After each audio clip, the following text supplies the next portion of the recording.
अल्लाह इंसाफ और एहसान करने और रिश्तेदारों को खर्च से मदद देने का हुक्म देता है और बेहयाई और नामाकूल कामों से और सरकशी से मना करता है और तुम्हें नसीहत करता है ताकि तुम याद रखो।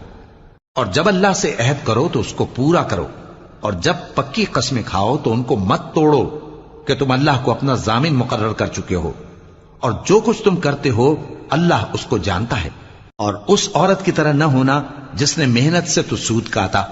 फिर उसको तोड़कर टुकड़े टुकड़े कर डाला, कि तुम अपनी कस्मों को आपस में इस बात का जरिया बनाने लगो कि एक गिरोह दूसरे गिरोह से ज्यादा गालिब रहे। बात यह है कि अल्लाह तुम्हें इससे आजमाता है, और जिन बातों में तुम इख्तिलाफ करते हो क़यामत के दिन उसकी हकीकत तुम पर जाहिर कर देगा। और अगर अल्लाह चाहता तो तुम सबको एक ही जमात बना देता, लेकिन वो जिसे चाहता है गुमराह रहने देता है और जिसे चाहता है हिदायत देता है। और जो अमल तुम करते हो उस दिन उनके बारे